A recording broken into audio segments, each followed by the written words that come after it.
어제 국무회의 정말 영화 같은 장면이 펼쳐졌습니다. 이재명 대통령이 국무위원들을 좀 질책하는 장면이 연출이 됐는데 그 영상을 보기 전에 이해를 좀 돕기 위해서 짧게 설명을 좀 드리고 가겠습니다. 한국인 활동가 김아연 씨라고 있습니다. 이분이 지난 1월에 팔레스타인들을 구하기 위해서 가자 지구로 떠난다라는 내용의 언론 인터뷰를 했어요. 그러자 우리 외교부는 거기 이제 분쟁 지역이니까 가지 마라라고 하면서 여권을 무효화했습니다. 하지만 5월 2일 얼마 전이죠. 5월 2일 한국인 활동가가 탑승한 선박이 가자 지구로 떠났습니다. 다른 사람들도 다 같이 있었고요. 우리나라 사람이니까 이분은. 그런데 가자지구 해양에서 이스라엘 군에 의해서 납포가 되고 억류가 됐어요. 이스라엘 군이 우리 국민을 억류할 어떠한 근거도 없습니다. 그런데 이스라엘은요, 이 활동가들을 억류시킨 그 장면을 또 세상에 공개를 했습니다. 그 영상을 잠깐 보겠습니다.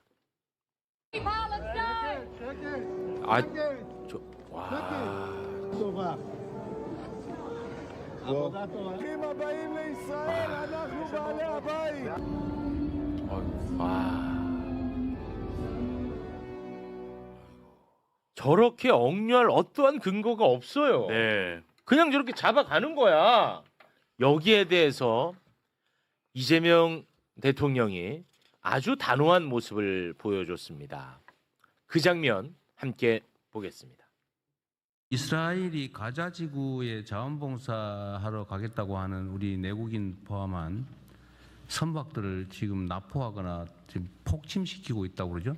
지금 저희가 파악하기로는 김아현 양하고 김동현 군 두 명이 가자 지구로 가는 도중에 이스라엘 군에 의해서 일단 체포가 되었고요. 지금 법적 근거는 뭐예요? 거기가 이스라엘 영해입니까? 이스라엘 영해 쪽으로 이제 가는 그런 이스라엘 영해로 가는 중이었다고? 네, 그렇습니다. 그리고 거기가 이제 가자 지구를 가는데 이스라엘 영해를 지나야 돼요? 네, 그 근처에 이제 이스라엘 군이 계속 이제 내 말은 이스라엘 영해냐, 이스라엘의 주권을 침해하거나 했냐 이 말이. 가자 지구가 이스라엘하고 관계 없는 데잖아. 통제를 하고 있는 그런 관할권을 이제 주장을 하고 있기 때문에 그래서 그쪽에 이제 모니터링 선을 치고 있기. 모니터링 선을 치고 있는데 거기를 침범했다고 한다고 체포했단 말이에요? 정확하게 얘기해보세요. 뭐 모르는 거예요. 입장이 난처해서 얘기 안 하는 거예요. 뭐 있는데 얘기하세요. 뭐 여기 이스라엘 정부도 아니고. 이스라엘이 가자 지역에 군사 작전을 하고 있고 군사적인 통제를 가하고 있기 때문에 가자 지역에 대한 출입에 대해서 이스라엘이 통제를 하고 있습니다. 그게 이스라엘 영토냐 이 말이에요?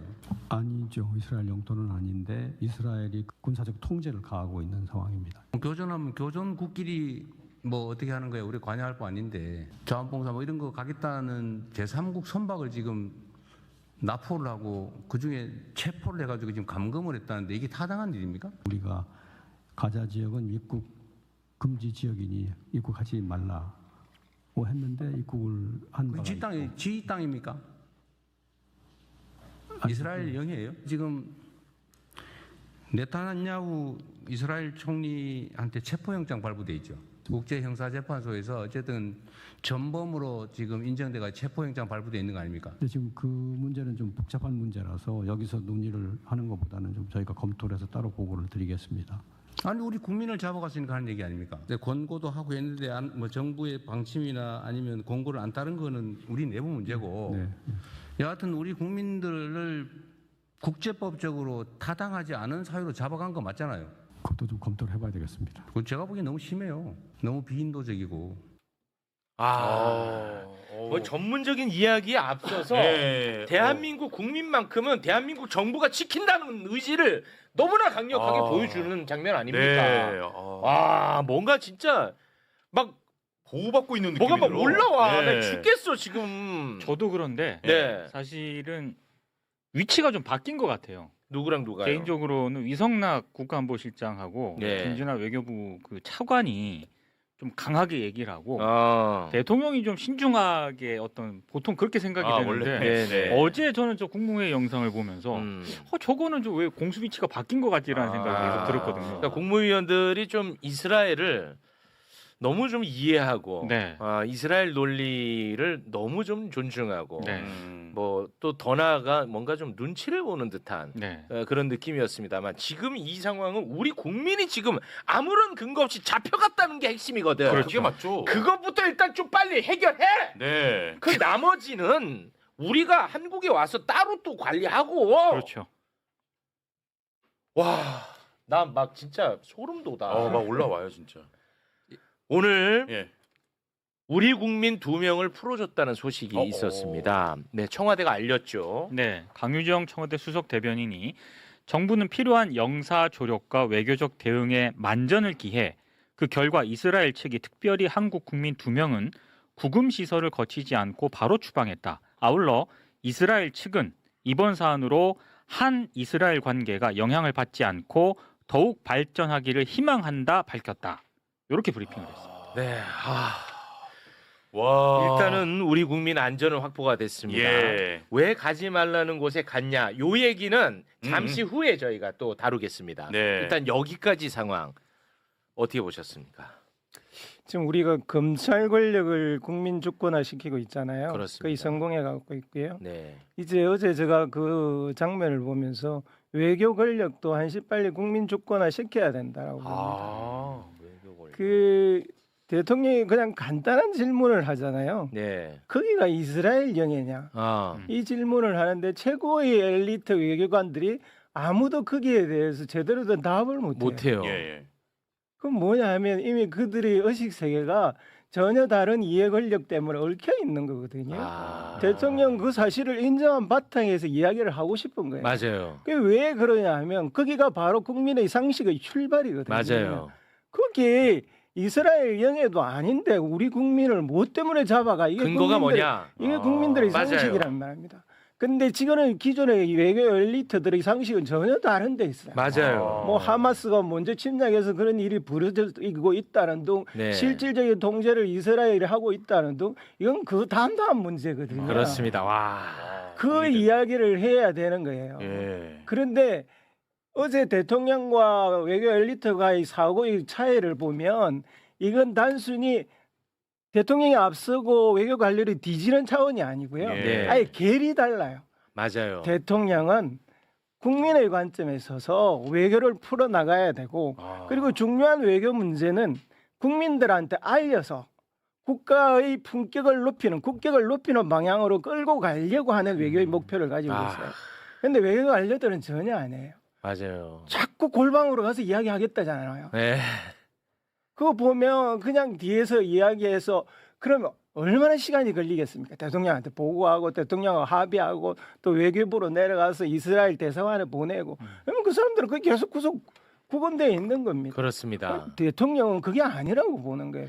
당장 침해당한 우리 국민들의 생존권을 보호하는 것이 무엇보다도 급선무라고 생각하는 그렇습니다. 거예요. 이게 그 국민 상식입니다. 정리가 된다. 와. 저 장면은 이 돈으로도 못 산다고 봐요. 네. 국민들이 대한민국 정부가 나를 지켜주겠네. 예. 이건 엄청난 겁니다. 그러니까 우리의 많은 국민들이 어제 안도했잖아요. 눈물 나네 진짜. 제가 당국자였기 때문에 당국자. 와, 나 눈물 나 진짜. 사실 대통령님이 국무회의를 이렇게 완전히 공개하고 대통령의 말씀은 사실상 굉장히 정제되어 있고 굉장한 메시지입니다. 그러니까 사실 아마도 그 방송이 되는 걸 다 알고 있는 상황에서 그렇죠. 내시는 메시지였기 때문에 예. 사실은 가장 강력한 워딩으로 이스라엘에 경고해야 한다. 네. 이런 뜻으로 보여집니다. 네. 그러니까 저번에 캄보디아에 우리 국민들 납치되어 있을 때 맞아요. 그렇습니다. 한국인 건드리면 패가 맞습니다. 망신한다라고 얘기했던 것이고 네. 4월 초에 그 이스라엘에서 하여튼 국제사회에서 제기된 인권 문제에 대해서 얘기해야 된다라고 예. 하듯이 이것이 당연히 어떤 파장을 일으킬지를 다 알고 있는 상황에서 네. 가장 강력한 워딩으로 써야 된다. 왜냐하면 국민들이 잡혀가 있는 상황이고 국민들이 탄압받는 상황에서는 네타냐후 총리한테 그 딱 정확하게 직접적으로 쓸 수 있는 가장 항의의 메시지였다. 그래서 저는 이게 그렇게 뭐 순간적으로 나오는 메시지도 아니고 굉장히 강력한 메시지를 냈다고 이렇게 보여집니다. 네. 근데 저는 이제 저 장면을 처음 봤을 때 저는 제 자신의 문제를 제가 발견을 했어요. 앞에까지는 전 진짜 막 미친 너무 좋은데 네타냐후 관련해 가지고 발언을 한 부분 있지 않습니까? 그때 나도 모르게 그냥 뭐 어떤 제 사고를 통해서 그런 반응이 나온 게 아니라 나도 모르게 야 이거 어떻게 해? 야, 이스라엘한 하고 어떻게 막 이런 딱 몸이 반응을 하더라고요. 예. 야 나도 이거 약수국의 DNA가 나도 모르게 이게 좀 장착되어 있었구나 그런 생각을 많이 했습니다. 네. 근데 결론은 풀어준 거 아닙니까? 풀어줬잖아요. 풀어줬죠. 예. 예. 그런 식으로의 것으로 작동했다고 봐야 된다고 생각합니다. 근데 아무튼 저를 보면서 같은 대한민국 언어를 쓰지만 외교의 문법, 외교의 관점이 너무 다르니까 대화가 안 되더라고 진짜. 그런 거 같네요. 대화 진짜. 자체가 아예 안 되더라고요. 예. 그 장면도 아주 재밌었는데 거기에 외교 아까 뭐라고 했죠? 국민주권 정부잖아요. 네. 외교도 국민주권화 시켜야 외교 됩니다. 국민주권화. 네. 네. 알겠습니다. 근데 유럽 같은 경우는 멜로니 이탈리아 총리 같은 경우도 유럽에서는 극우로 분류가 되잖아요. 근데 그 멜로니 이탈리아 총리마저도 이번에 강하게 지금 규탄하고 대사를 초치까지 했거든요. 네. 그러니까 전혀 이상한 게 아니에요. 그러니까 지금 방금 최욱 앵커가 말씀하신 것처럼 그렇습니다. 우리가 너무 이스라엘에 대해서 저자세였다는 생각이 그랬던 것 듭니다. 같아. 맞아요. 네. 나도 모르게 내 네. 자신이 진짜 최욱이 잘 들어. 대한민국 국격 올라갔다. 그래. 미안. 나도 모르게 약간 쭈구리가 좀 있어 내 몸에. 자꾸 쭈구리. 약하다 이런 거 좀 버려요. 이제. 알았어. 예. 아니 당당한 권리. 그쵸. 우리나라 국민을 아무런 근거 없이 잡아갔어. 그렇지. 잘못됐잖아. 그렇죠. 잘못된 걸 잘못됐다 얘기하는데 내가 왜 눈치 봤어? 맞죠? 사실은 우리나라 국격에 지금까지 걸맞지 않게 가자 지구의 민간인 학살에 대해서 침묵하거나 미국 편에 서 있었어요. 예. 그게 사실 부끄러운 이야기거든요. 그렇습니다. 네. 우리 K컬처가 세계를 선도하고 있는 이 시기에 우리 국가의 외교는 사실상 참담할 정도로 질이 떨어지고 있었던 겁니다. 네. 그걸 이번에 대통령이 한 번에 다시 우리가 세계 선진국으로서 세계의 바른 방향에 기여할 바를 정확히 정리한 일이라고 봅니다. 그렇습니다. 어찌됐든 결과적으로 대한민국 정부 우리 국민을 지켜냈습니다. 네. 자 그러면 요거 좀 결산하고 가겠습니다. 대한민국에 어떠한 도움도 되지 않는 대한민국의 걸림돌만 되는 입만 사는 정말 나쁜 정치인들 어떤 발언들을 했는지 풀려나기 전까지의 과정이야. 예. 그거 몇 개만 좀 소개해 주세요. 몇 개만. 장동혁 국힘 대표 이스라엘에 대한 시각이 극렬 팔레스타인 해방 운동가와 크게 다르지 않아 보인다. 그래서 뭐 어떻게 뭔데? 자 그리고 송원석 국힘 원내대표 더 심각한 것은 선택적 정의다. 이재명 대통령의 논리라면 대한민국 공무원을 사살하고 천안함을 폭침시킨 김정은부터 먼저 체포해야 한다. 그 뭔데 그래서 뭐가 달라져? 이준석 개혁신당 대표도요. 뭔데? 서로 사전에 얘기했나? 제발 자중자애 하시라. 이 대통령의 기준이라면 가장 먼저 발부돼야 할 체포영장은 북한 김정은에 대한 것이다. 그러니까 뭔데? 그래서 그러니까 도움이 되는 게 뭐 1이라도 있어야 될 거 아니야. 네. 이렇게 해서 현상 변경되는 게 뭐가 있냐고요. 없습니다. 지들은 막 폐부를 찔렀다고 막 신났겠지. 정말 해악이 크다. 진짜, 알았지. 예. 자 여기서 아주 짧게만 우리 활동가분들과 관련해서 이제는 어찌됐든 안전을 확보했으니까 네. 팔레스타인 해방을 위한 항해 한국 본부가 있습니다. 여기 이제 회원 중에 몇 분이 이제 가신 건데 억류되어 있는 상황에서 입장문을 낸 게 있어요. 네.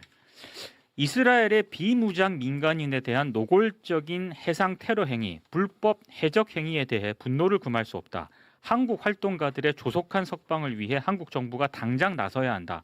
활동가 김아현이 최소한의 국가 보호를 받기 위해 여권 효력을 지금이라도 복구시켜야 한다. 이런 입장문을 냈습니다. 네, 저는 이 활동가분들 저는 굉장히 고결하고 훌륭한 활동을 하시는 거고 생각도 너무너무 품격 있다고 생각합니다. 그런데 이분들 때문에 지금 대한민국 정부가 치러야 되는 비용이 너무 많아요.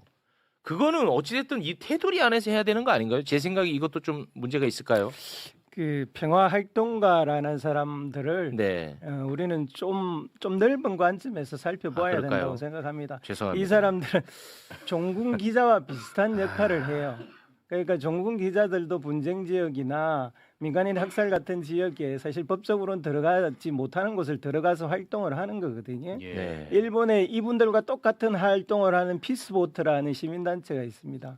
그 피스보트가 노벨 평화상을 받았어요. 왜 받았냐면 이 민간인 단체들은 정부와 정부 간의 외교가 교착될 때 민간인 학살을 하고 있는데 아무도 관심을 안 가질 때 그분들은 사실 목숨을 걸고 거기 가서 관심을 환기시키고 훌륭하죠. 하는 일을 하기 때문에 위대하죠. 네. 그분들은 어쩌면 법을 어길 수밖에 없는 숙명과 같은 일을 하고 있는 겁니다. 위대합니다. 그래서 왜 가서 난리냐 법을 안 지키냐 그렇게까지만 비난하지 하지 마시고 말고. 이 평화활동가가 대한민국이라는 국격에 알맞는 활동을 하는 영역도 네. 인정을 좀 해야 된다고 봅니다. 아니 뭐 저는 그런가요? 뭐 위대한데 네네. 체육이 닥쳐라. 기가 그래서 안 된다. 그런 거. 아니 왜냐하면 이제 어찌됐든 대한민국의 비용을 너무 많이 치러야 되니까 저는 그게 조금 아니, 그리고 그런 생각을 대한민국 좀 했는데 내 생각이 천박했던 것 뭔가 같아. 아니, 국민이라면 그래도 음. 법을 좀 지켜야 된다는 생각이 좀 지켜야 하다 보니까. 너도 아니 나라 여권법상 나라 네. 준비하고. 언론인들도 지금 다른데 못 나가요. 갔다 오면 네. 바로 여권 안 나옵니다. 빨간 줄 긋고 그렇습니까? 네. 출국이 금지됩니다. 네. 우리나라 언론인들. 그래서 우리나라 언론인들이 분쟁 지역을 잘 못 가는 이유 중에 하나가 여권법이 그렇게 돼 있기 때문에. 알겠습니다. 죄송합니다. 제가 조금 생각이 너무 공익적이지 못했고 아니 근데 천박하네요. 그 부분은 논쟁의 영역이긴 합니다. 그렇습니까? 인생 영역입니다. 예, 맞습니다. 왜냐하면 천박했어 내가. 외교부의 허가를 받아서 이제 분쟁 지역, 전쟁 지역이라든가 이런 게 취재를 하려 그래도 네. 정부의 허가가 필요한데 요 저널리즘 영역에서는 그러면 사전 검열 아니냐 게 사실상. 그래서 그 부분에 대한 찬반 논쟁이 있긴 해요. 그래요? 네. 왜냐하면 그렇게 갔다가 또 사고 나서 사망하거나 그러면 그럼 그건 국가 책임, 정부가 그건 또- 정부 책임져야 되기 그렇죠. 때문에 그걸 또 그냥 막 비자를 줄 수는 없단 말이에요. 그렇지. 그렇기 때문에 이게 상당히 저랑 생각이 조금 다른 측면이지만 학자치고는 나랑 생각이 학자치고는 조금 그 아니, 배움이 부족합니다. 우리 기자 부족하다니 학자치고는 실망이야. 나는 학자가 아니잖아. 실망이야 언제나. 언론학자 아닙니까? 저 학자 아닙니다. 신뢰받는 언론 아닙니까? 아니 그러니까 어쩌다가 신뢰받는 그 랭크가 된 거지. 예. 학자가 아니에요. 학자는 아니죠. 요즘 네. 명예 박사도 많습니다. 네. 다른 측면이지만 이건 이제 평화적인 활동인 거 말고 사실 러시아 우크라이나 전쟁이 났을 때 마치 그 용병 가듯이 돈 벌러 가는 한국인들도 사실 좀 있었습니다. 이런 것들은 사실은 그렇게 우리 국익에도 도움이 안 되고 전쟁을 멈추는 데도 도움이 안 되는 그러한 사안들이 있어서 이렇게 단편적만으로는 보기가 어려운 측면이 있다. 네, 죄송합니다. 그래서 이런 것들은 좀 많은 것들을 좀 따져서 네. 옳고 그름을 좀 봐야 되겠습니다. 알겠습니다. 학자들 여러분이 계시다 보니까 거의 예. 제가 속된 표현으로 다구리를 당하는 거예요. 지금 꺼지라는 의견만 지난 의견이 많습니다. 저희 또 천박한 저희 인식 다시 한번 팩트 체크 한번 해보겠습니다. 예. 집에 가서도 또 깊이 있게 한번 고민을 해보도록 하겠습니다. 자 시간이 없습니다. 야 큰일 났다. 야 빨리 가야 돼. 야. 컨트롤을 해요, 빨리. 그 전쟁이 발발하고 나서 예. 호르무즈 해협 안에 우리 선박 26채가 지금 갇혀 있잖아요. 네. 그런데 이번에 전쟁 발발 이후 처음으로 이것도 우리 선박이 네. 호르무즈 해협을 통과를 했습니다. 그렇습니다. 한국 선적인 유니버설 위노호 이 원유 200만 배럴을 싣고 있는데 요게 이제 통과를 했어. 네. 자 관련해서 외교부 입장 한번 살펴볼까요? 네, 이란 측이요. 지난 18일 밤에 유니버설 위너호에 대해서 호르무즈 해협 통항이 가능하다는 취지로 주 이란 한국 대사관을 통해 우리 정부에 알려왔다고 밝혔습니다. 이란 쪽에서 먼저 알려오고 우리 정부가 관련해서 또 입장이 있던데요. 그 남호 피격과 이제 연관된 해석이 계속 나오니까 그렇죠, 당연히. 남호 피격과는 무관하다. 통행료 그러니까. 지불하지 않았고 미국과도 사전 협의했다고 밝혔어요. 요거 빨리 좀 해석해 주세요. 이게 어떻게 된 거예요? 어떻게 이렇게 풀려났어요? 이제 첫 번째는 우리의 외교적 노력이 분명히 있었던 것을 인정해줘야 되는 부분이 하나 있는 것 같습니다. 예. 그 다음에 저는 이게 미중 정상회담의 성과일 수 있겠다는 생각을 좀 하는데 왜냐하면 이거 전에 중국 선박 3척이 호르무즈 해협을 통과했습니다. 이건 사실상 지금 미국이 역봉쇄를 하고 있는 가운데서 미국이 막지 않았던 거거든요. 그러니까 이러한 부분에 있어서 미국이 중국 선박을 통과시켜주는 부분도 있고 이란이 일본과 한국 선박을 통과시켜주는 부분이 있습니다.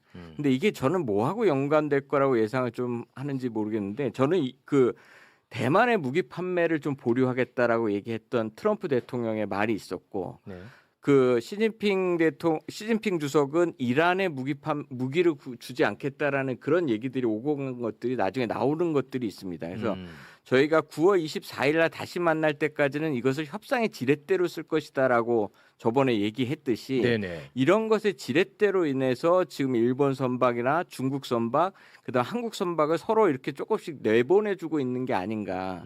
그래서 이것이 사실상 협상 국면에서 지렛대로 이용하고 있는 측면이 분명히 있고 우리의 외교적 노력이 충분히 들어간 부분이 있기 때문에 이 기회에 좀 많이 빼와야 한다 이렇게 생각이 됩니다. 네. 저는 남호 때문이다. 아 그래요? 네, 그거 아니면 안 빼. 정부가 그런 얘기하지 말라. 남호 아니면 이거 이렇게 안 빼줍니다. 정부 입장 다시 올려라. 야, 다시 올려라. 남호 피격과 무관하다. 피격 때문이다. 아, 다른 건 없다. 이렇게 써야 돼. 그래요? 예. 이거는 100% 거의 뭐. 왜냐하면 이란 측에서 계속 지금 얘기 안 하고 있잖아요. 우리는 누가 했는지 알고 있어 지금. 공개를 안 했을 뿐이야. 우리 정부는 알고 있어요. 이란 외에는 다른 주체가 없고 혹시 이란이 아니면 이라크에 있는 친이란 민병대가 드론을 쐈을 가능성이 높아요. 그렇기 때문에 지금 밑에서는 야 나왔다 스모킹 건 나왔는데 어떡할래? 공개를 하지 않겠다. 이란 쪽에서는 자기 안 했다 그랬잖아요. 자기가 아니고 뭐 제3의 뭐 이스라엘 이런 국가들이 우리 둘 사이를 갈라놓기 위해서 깃발 꽂기 작전한 거 아니냐 그렇게 얘기했잖아요. 이란 외무부에서. 그럼 저는 갖고 있다고 봐요. 그렇기 때문에 우리 측에서는 야 이거 빼 이거 빼고 나머지 26개도 다 빼라. 다 빼면 우리 그냥 이렇게 넘어갈 수 있지만 하나도 안 빼면 우리도 어쩔 수 없다. 이런 식으로 갔을 가능성이 높아요. 근데 일광 선배, 우리는 이제 결국은 25척을 다 빼는 게 급선무잖아요. 그렇죠. 그러면 그게 빼는 게 급선무라면 방금 같은 그런 발언은 조금 삼가는 게 어땠을까요? 아니, 어떻게 보세요?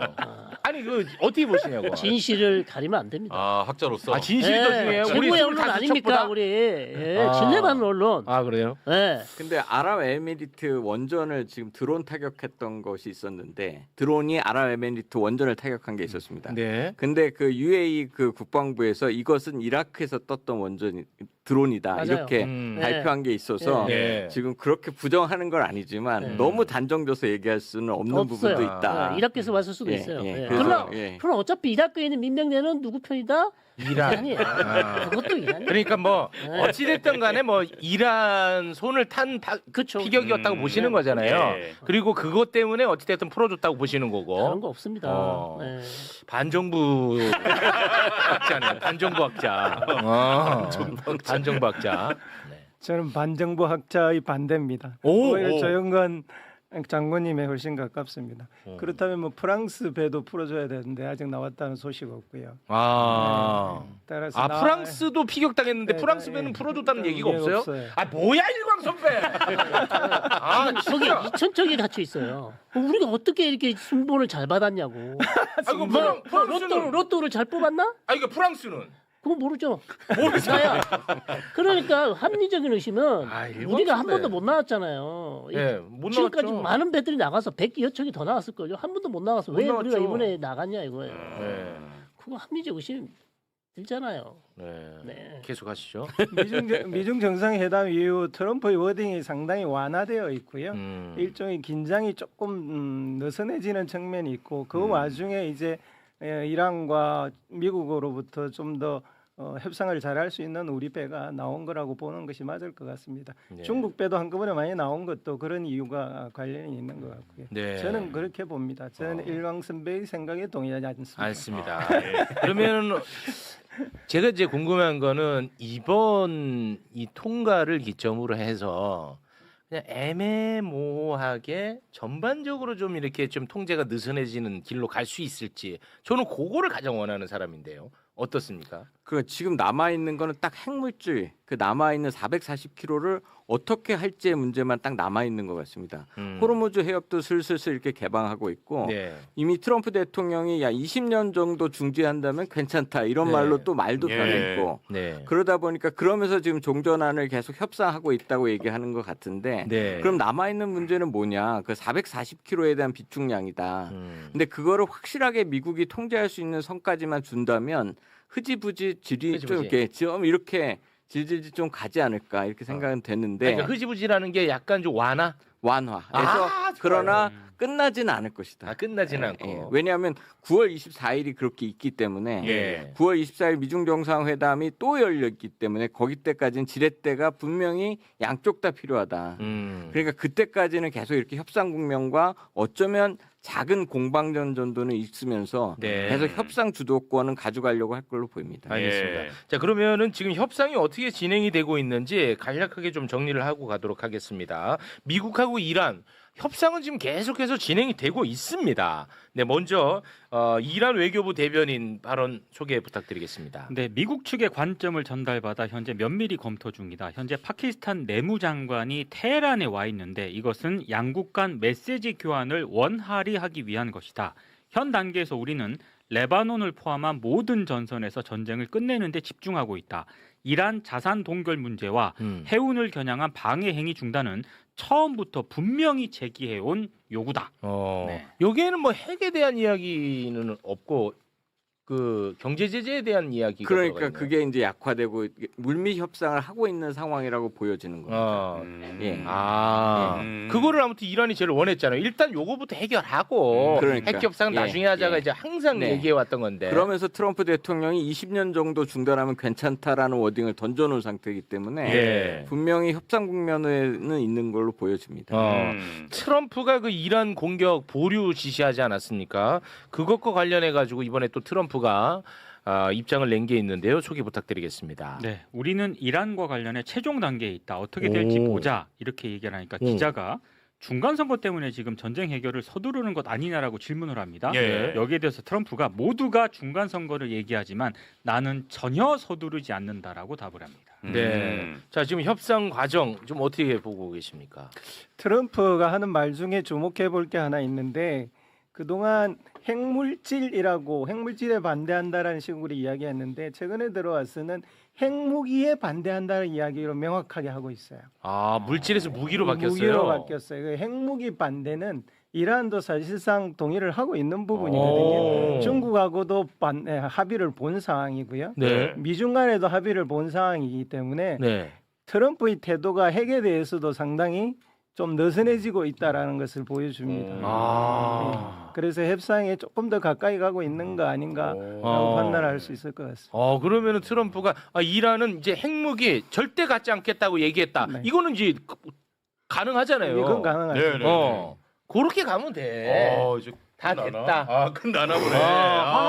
참 길었다. 오래 걸렸다. 고생했어. 진짜. 저게 순진하세요. 반대쪽 얘기도 들으셔야지. 아니 또뭐 네타냐후 얘기도 그거는 듣는 거 차 아니에요? 낙관적인 얘기들만 지금 그래요? 하는 거 너무 네. 낙관적이죠. 죄송해요. 지금 얘기를 하고 있는데 핵과 관련해서 얘기가 없잖아요. 네, 없어요. 이란은 지금 우라늄 농축된 거 러시아한테만 지금 반출할 수 있다 그랬어요. 네. 근데 미국 트럼프는 미국한테 내라고 하고 있거든요. 네. 이거 아직 해결 안 됐고요. 맞아요. 우라늄 농축 20년 트럼프가 요구하고 있는데 이란이 이거 20년 받을지 안 받을지 모릅니다. 네. 그다음 뭐 15년 줄여달라 그럴 수도 있고. 네. 그다음에 핵시설 폐기하라 그러는데 이란 쪽 핵시설 폐기 안 할 수도 있는 거죠. 여러 가지 지금 어려운 문제들이 남아 있기 때문에 트럼프가 어떻게 할지 모릅니다. 주말까지 계속 긴장 상태 유지하시고 이게 하시라고요? 예, 긴장 상태 유지해야죠. 아니 지금 트럼프한테 지금 이 메시지 던진 거예요? 아니 트럼프가 어떻게 트럼프도 긴장 상태 유지해야죠. 협상이 어떻게 될지 모르는데. 그래서 만약 안 됐을 경우 무력 충돌 날 수 있습니다. 예.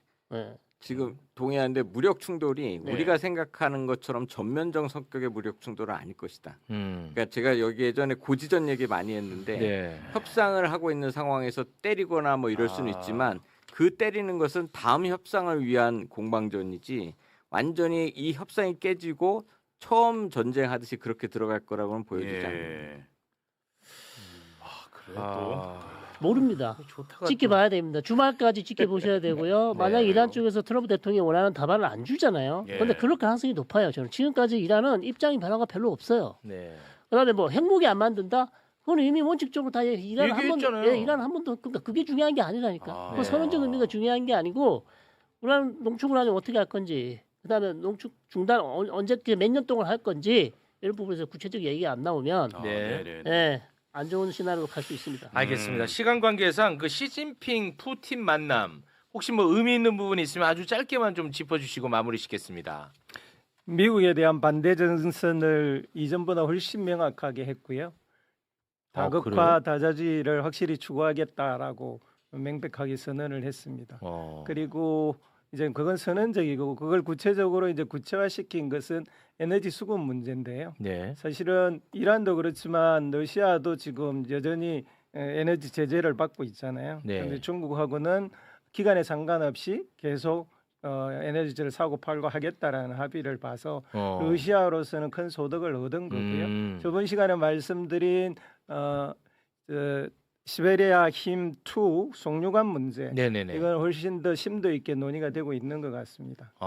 그건 뭐 우리한테도 좋은 일입니다. 근데 왜 트럼프는 두 사람 만나면 좋아 뭐 좋아 막 이렇게 얘기하던데. 늘 트럼프는 강대국끼리 뭘 하면 그런 식으로 나옵니다. 거기에 대해 침을 뱉거나 그러지는 않아요. 그렇게 못하는 거예요. 야 중국은 너무 자신감 생긴 거 아니야 중국? 꼭 하나 말씀드리고 네. 싶은 게 북중 정상회담 가능성 얘기가 나오는데 네. 저는 이거는 정말 안 좋다. 그러니까 북미 정상회담이 이루어졌다면 끝나고 이건 정말 우리가 바라는 거였는데 그 시진핑 주석이 러시아 그 푸틴을 만나고 이제 김정은 위원장을 만난다는 것은 사실 우리가 원했던 북미 관계 개선으로 나오는 것보다 북중러 연합이 강화될 가능성이 더 많아진다. 그치 그건 안 좋아. 예, 그래서 이 전략적 환경을 어떻게 우리가 깨나갈 것인지 우리의 입장과 대책도 되게 필요하다. 그래서 지금 시진핑 주석이 간다는 것이 우리가 생각했던 것처럼 북미 관계 개선보다는 당연히 자기 편으로 끌어들일 생각을 하고 있을 것이기 때문에 이것에 대한 함의가 굉장히 크다고 생각됩니다.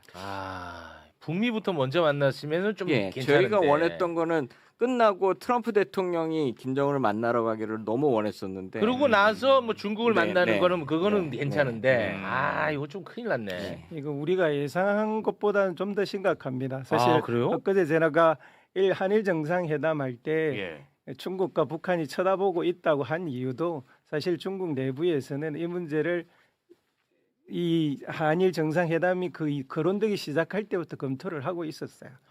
그래서 만약에 한국이 일본이나 미국과 삼각연대 쪽으로 붙는다면 우리는 훨씬 더 북한과 밀착하겠다라는 사인으로 볼 수 있습니다. 그런 점에 있어서 우리 외교가 지금 헤쳐나가야 될 큰 과제가 곧 떨어집니다. 뭐 맨날 어려운 문제가 생겨 어떻게?